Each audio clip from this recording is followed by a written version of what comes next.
200% দায়ী ফরিদা পারভিন আমার সাথে চ্যালেঞ্জ করেছে, করে ছাড়বো, তার বাইরে না আমার কাছে আছে।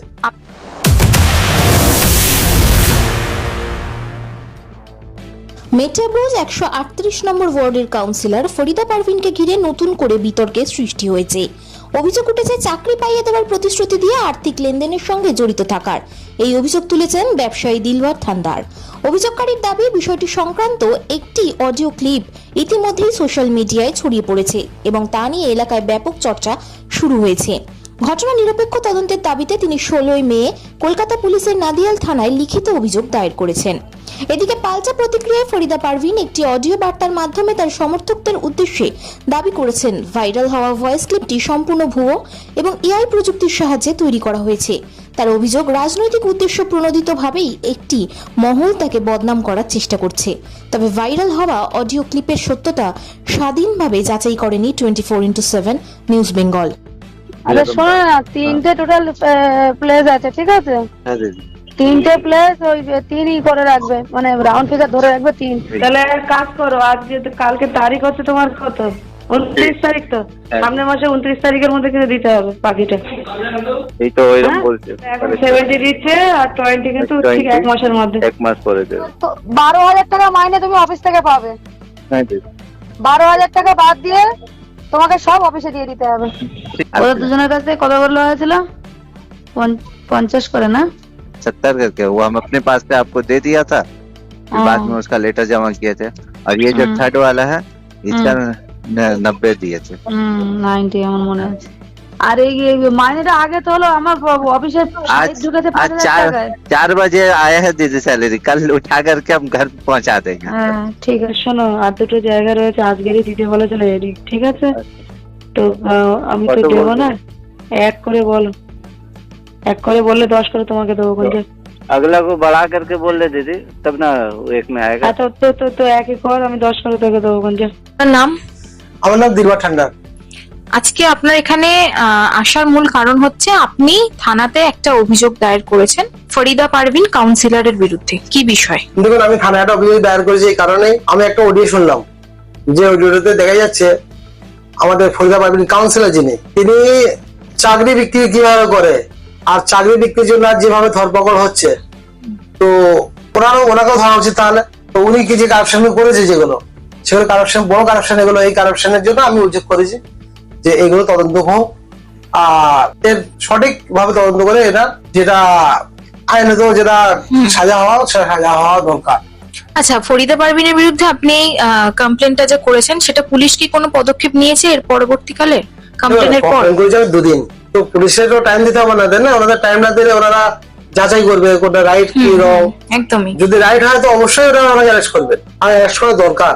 আজ আমাদের টিএমসি যিনি আমাদের মুখ্যমন্ত্রী মমতা ব্যানার্জি, আজ ওনার যে জায়গাটা নষ্ট হলো, আজ এই ধরনের কাউন্সিলরের জন্য পুরো ভরে গেছে আমাদের এখানে কাউন্সিলর। এই ধরনের আপনি দেখছেন টিভিতে 20 টাকা আছে, 20 টাকা আম লোকের খাওয়া হচ্ছে না পাবলিকের।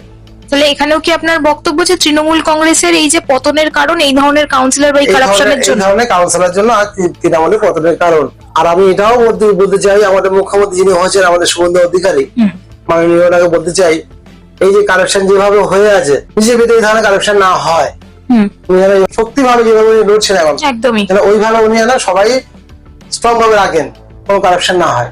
ফরিদা পারভিনের বিরুদ্ধে কি চাকরির বিষয় নিয়ে আপনি কমপ্লেন করলেন? ভয়েস ওভারটা আমি শুনলাম, আপনার যদি শোনাতে চাই আমি এখানে আছি, বললে তো শোনাবো আমি।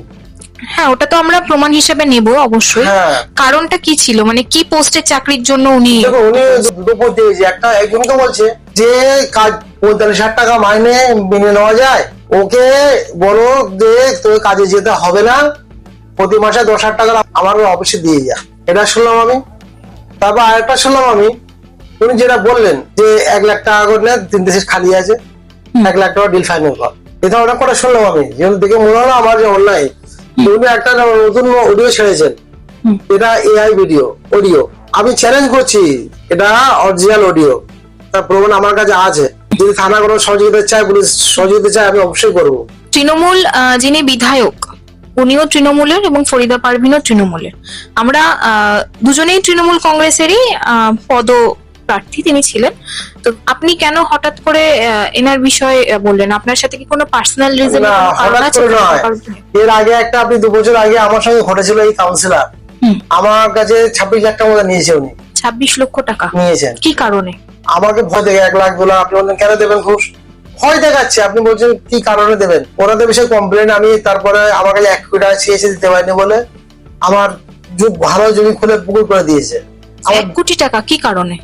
আমাকে বলছে তোমাকে প্ল্যান করতে গেলে আমাকে টাকা দিয়ে প্ল্যান করতে হবে, না আমি প্ল্যান করতে দেবো না। প্ল্যান পাস তো কেএমসির অফিস, মানে কলকাতা কর্পোরেশনের আন্ডারে, যেহেতু 138 নম্বর ওয়ার্ড আমরা জানি, কলকাতা কর্পোরেশন থেকে প্ল্যান পাস করা হয়। সেখানে ফরিদা পারভিন একজন কাউন্সিলর হয়ে কি করে আপনার থেকে টাকা চাইলেন, সেই বিষয়ে কি বলবেন? আপনি ওনার কন্ট্যাক্ট করে দিলে, কন্ট্যাক্ট আছে। আমি যেখানে যে অফিসে যাই, বিএনএটার কাজ বললে হবে না। আমি অনেক অফিসে ঘুরেছি, বিএনএটার নামে হবে না কোনো কাজ। এটা কি ওনার সাথে কি কোনো পার্সোনাল বিষয়, কি কোনো আপনার ঝামেলা বা এরকম? পার্সোনাল ঝামেলা কিছু নেই, উনি একটা কারাপ্টেড বললে হয়। উনি যে মহিলা, কারাপ্টেড মহিলা, ওনার যা যেগুলো আমাকে প্রমাণ, আমি একটা এফআইআর করবো কারেন্ট, যেগুলো আমার সঙ্গে ঘটেছে, যেগুলো যে ঘটেছে আমার সঙ্গে, যে টাকা চেয়েছে। এখন যে আমাদের মাননীয় মুখ্যমন্ত্রী যিনি বললেন যে পুরনো কেস যদি হয় আপনারা এফআইআর করতে পারবেন, ওটাকে এফআইআর নেবে। আমি ওটা পদক্ষেপ নেওয়া হাইকোর্টে গিয়েছিলাম, ওই বিষয়ে আলোচনা করেছি। এই বিষয়ে আমার সঙ্গে যা ঘটেছে পুরনো কেস আমি তুলবই। আচ্ছা, এই যে এত কিছু আপনার সাথে হয়েছে, সে বিষয়ে আপনি প্রশাসনের দ্বারস্থ হয়েছিলেন কি? দেখুন, আমি প্রশাসনকে আমি দিল্লি পর্যন্ত গিয়েছি। তারপরেও কিছু হয়নি? দিল্লি যাওয়ার পরে দিল্লি থেকে যে চিঠি ওখানে পাঠাচ্ছে, আমাদের বাংলায় পাঠাচ্ছে, বাংলা ওখানে কোনো অফিসে গিয়ে আটকে যাচ্ছে। কোন রকম এখানে কোন রকম কিছু অ্যাক্টিভিটি হয়নি। এর কারণ দিদির দোষ নাই। দিদির যে নিচে ডিপার্টমেন্ট গুলো আছে না, সবাইকে বলছে না কিছু ডিপার্টমেন্ট এমন খারাপ আছে, তাদের জন্য আজ এই অবস্থা। আমার আর দিদিরও অবস্থা খারাপ, তার জন্যই হয়েছে। আমাকে আজ কোথায় নিয়ে দিয়েছে এই কাউন্সিলর। আপনার এই যে মিটারপুর অঞ্চলে আপনার ব্যবসা আমরা জানি যে বিষয়ে, সেখানে কি কোনো রকম ভাবে কোনো প্রবলেম ক্রিয়েট করেছেন? দেখুন, আমি আমাদের শ্রমিক বাংলার জমি নিয়েছিলাম। আমাদের এখানে লোকেরা কিভাবে বলবো, না সাথে সাথে তো বোকা বললে চলে। যদি বলেন কেন, আমি যে জমিটা শ্রমিক বাংলায় নিয়েছিলাম, নিয়েছি জমিটা, সেই জমিটা আজ কমার্শিয়াল একটা প্লেস হচ্ছিল, যেখানটা কত লোকের রোজগার হতে জানেন, কত লোকের আজ মেয়েটার যে অবস্থা খুব খারাপ আছে, ব্যবসা অবস্থা খুব খারাপ। ওই মার্কেটটা হলে আজকে হাজার লোকের রোজগার বাড়তো, সরকার ট্যাক্স পেতো, স্টেটও ট্যাক্স পেতো আমাদের। সেই জায়গাটা আমাদের রোজি ভাই যারা, সবার ফিউচার নষ্ট করে দিল। এখানে লোকেরা বুঝতে পারছে না যে ইনি যে ক্ষতিটা করলো, যে জমিটা খুলে আমার, এই মেয়েটা বলছে কোমর সেটা হয় না, উনি ভেঙে দিয়েছেন। এটা কি পুরোটাই দায়ী ফরিদা পারভিন? 200% দায়ী ফরিদা পারভিন। ফরিদা পারভিন আমার সাথে চ্যালেঞ্জ করেছে, করে ছাড়বো, তার বাইরে না আমার কাছে আছে। আপনি এখন কি চাইছেন? আমি চাইছি যে কারাপ্টেড এই হোক, তার জন্য বিচার হয় আর আইনত তার ব্যবস্থা নেওয়া হয়। দিকে দেখা যাচ্ছে নতুন বিজেপি সরকার আসার সাথে সাথেই কারাপশন যারা করেছেন তাদেরকে অ্যারেস্ট করা হচ্ছে, তাদের ফাইল খুলছে। শুভেন্দু অধিকারী, সে বিষয়ে কি বলবেন? বিজেপি সরকার কারাপশন খেলাফ, সেটা আমি দেখছি। এটা হওয়া উচিত। হয়তো এখন লোকেদের কিছু কষ্ট হচ্ছে, অনেক লোকের কষ্ট হচ্ছে, রাগ হচ্ছে। কিছুদিন পরে সে লোকেরাই বুঝবে যেটা করেছে ঠিক করছে, যা করছে আর যা করবে ঠিক করবে। নষ্ট হয়ে যাবে বাংলা, আমাদের বাংলা অবস্থা খুব খারাপ। আপনি কি চাইছেন মিটারপুর যে এই ফরিদা পারভিন বলুন বা এরকম যারাই এরকম কারাপ্টেড আছেন, তাদের ফাইল ওপেন হোক? আমি চাই যত লোক কারাপ্টেড আছে এখানে, যত কাউন্সিলর বলুন আর যত নেতা যে আছে, আমি কারোর নাম বলতে চাই না, সব ইনভেস্টিগেশন করুক, সব ধরা পড়ে যাবে। যে খারাপ করবে তার ভয় কারণ কিসে? অন্যায় করলে ভয় পাবে। আপনি কমপ্লেন করেছেন ফরিদা পারভিনের বিরুদ্ধে, এর পরে কি ফরিদা পারভিন বা ওনার অফিস থেকে কেউ আপনার সাথে কন্ট্যাক্ট করে এটা মিউচুয়ালি মানে সলভ করার চেষ্টা করেছিল? দেখুন, আমি সব কথা খুলে বলতে চাই না, এখন বলবো আমি এরপরে মুখ খুলে। আমার অনেক রেকর্ডিং আছে, এমন রেকর্ডিং আছে, ভিডিও ক্লিপ আছে, আমার পেপার আছে, যে কারাপশনের যে ভরা কারাপশন, সেগুলো আমি ফাইল করবো। আপনার 1 সপ্তাহ পরে ফাইল করবো। এই কেসটা হোক ওপেন, বলছেন তাহলে ওপেন করবো, আপনি দেখবেন ধামাকা হয়ে যাবে। মেয়েটাপুর যে লোকেরা বুঝবে যে আমরা এতদিন কি অন্ধকারে আছি। আজ আমাদের মেয়েটাপুর যে কোমল সিলটা, আপনি ভাবতে পারবেন না যে জায়গাটা আমার নষ্ট করেছে সুবিধার বেলায়। আমাকে একা নষ্ট করে মেয়েটাপুর বাসিয়ে নষ্ট করেছে। আমার মেয়েটাপুর ভাইরা, দর্জি ভাই বলুন, আর আমাদের এখানে দর্জি যে ব্যবসাটা, আর হিন্দু মধ্যে সবাই ব্যবসা করে, খালি মুসলিম নয়। এই ব্যবসাটা সবাই হিন্দু মধ্যে সবাই করে। ব্যবসায়ীদেরকে আপনার সিটটা ভেঙে দিয়েছেন উনি। ওইখানে আর প্রজেক্ট চলে আসবেন, লোক কাজ পেতো, দেশ ট্যাক্স পেতো, স্টেট ট্যাক্স পেতো, সেই জায়গাটা উনি নষ্ট করেছেন। উনি লিগ্যাল কাজ করতে দেবেন না, আমি লিগ্যাল কাজ করবো না। এই 2 জায়গায় পার্থক্য নেই। উনি বলছে সবাই ইলিগাল করছে, তোমার তো সমস্যা কোথায়? আমি লিগালে যাবো, বলছে লিগালে গেলে তুমি টাকা দেবে না আমাকে, বলছে 1 কোটি টাকা দাও। তাহলে আমি বললাম তাহলে আপনি এক কাজ করুন, তাহলে আপনি আপনার আমার টাকা তো নেই, পাকা টাকা সব। বলে আমি তাহলে অ্যাকাউন্ট নাম্বার দিচ্ছি, দিতে গেলাম আর পিএ কে ফোন করে বললো অ্যাকাউন্ট নাম্বারটা দিচ্ছি। সে পিএ বললো না ম্যাম আমার নাম্বারটা দাও। উনি নাম্বার টাকা পাঠালো, ও আমাকে অ্যাকাউন্ট নাম্বার পাঠালো। টাকা পাঠাবো, টাকা তো নেই, পাঠাবো কোথেকে? হ্যাঁ পাঠাবো। তাও আপনি বলছেন আপনি অনেক টাকা দিয়েছেন, ওটা তো ক্যাশে দিয়েছিলাম আমি 1 লাখ 2 লাখ সবসময় ভয় থাকে। মানে কম করে 1 লাখ 1.5 লাখ এরকম করে 13 লাখ টাকা। সিমেন্ট বালি চিপ রড আমার যে গাড়ি রড চিপ পাঠাও, এক গাড়ি রড পাঠাও। টেনশন ধার করে, সরি আমি ভুল বললাম, রাগ ধরে হচ্ছে সালা বলে ফেললাম আমি। এমন ধরো বিয়ে করেছে উনি, টাকা নেই, ধার করে টাকা দিয়ে ওনাকে আমি রড কিনে পাঠিয়েছি, চিপ কিনে পাঠিয়েছি। না উপরে পাঠাতে হবে, কাকে পাঠাবো কোথায় পাঠাবো না, আমি পাঠিয়ে দিচ্ছি না, আমার অফিসে পাঠিয়ে দেবে, অফিস সামনে থেকে নিয়ে যাবে। এই ধরনের অনেক করেছে আমার সঙ্গে। আমরা আব্দুল খালেক স্যারের সাথে কথা বলেছিলাম, যিনি মিঠাপুরের বিধায়ক। উনি বলেছেন এই ভয়েসটা এআই জেনারেট করা হয়েছে ওনাদের যারা বিরোধী আছেন তাদের। সে বিষয়ে কি বলবেন? দেখুন আমি আশা করি খালেদ সাহেব এটা কখনোই বলতে পারেন না। কেউ যদি আপনার বলে থাকে ওনার ভুল হয়েছে, আপনি চ্যালেঞ্জ করছে বলতে পারেন না। উনি এই কথাই বলবেন যে যদি অন্যায় করে থাকে তার সাজা হোক, কারণ আমি ওনাকে ভালো রকমই চিনি। আর আমরা ওনাকে ভোটে জিতেছি এই কারণেই, লোকটা মানুষ, ভালো মানুষ, না কারেক্টেড আছে, 0 টলারেন্স, এটা সত্যি। কিন্তু আমি কোনো পার্টি করি না, আমি কিন্তু দল প্রেমী নয়, দেশ প্রেমী। দল প্রেমী নয়, অন্যায় যে করবে তার প্রতিবাদে আমি দাঁড়াবোই।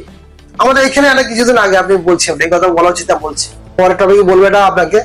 বড় কারেকশন হচ্ছিল, বড়, সে জায়গাটা কেউ রুখলো না, আমাকে রুখতে হলো।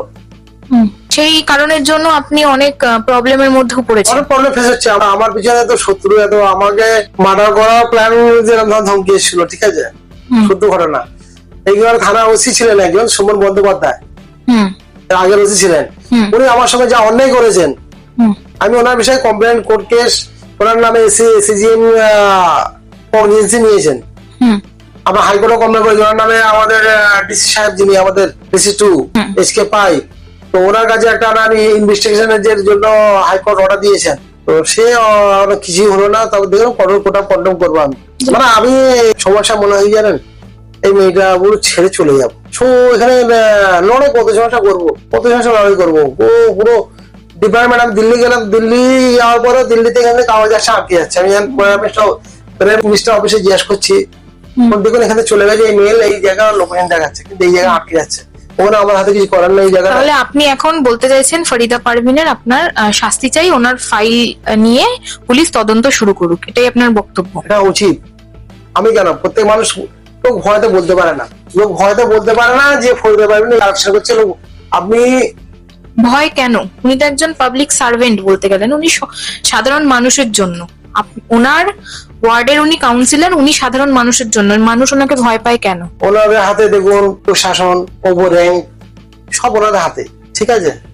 তো কে লাগবে বলুন? আমি লেগে তো আমার এত কিছু হলো। আজ আমার পথে এনে দিয়েছি জানেন, আমি এক পথে এসে গেছি এই আন্দোলন করে। আমার বাড়িতে বলছে তোর কি দরকার আন্দোলন করা, কিন্তু এইভাবে যদি না করি তো কে আন্দোলন করবে? তাহলে দেশ, তারা আমাদের ভারত কখনোই হতো না। কেউ না কেউ তো প্রতিবাদ করেছে, তবে তাই ভারত হয়েছে। ভারত আগে আপনার ইংরেজরা শাসন করতো, সেই টাইমে যে প্রতিবাদ করতো, সেই টাইম করেছেন যারা, তাহলে এখন তো কোনো হালকা হালকা ম্যাটার। আমাকে খুঁজে জানে বেড়ে দেবে, কিন্তু আবার কেউ একটা দিলবার ছাপে তৈরি হবে দেখবেন। কিন্তু আমি হয়তো পারলাম না, কিন্তু আরো কেউ হবে। এই কারাপশন, প্রচুর কারাপশন।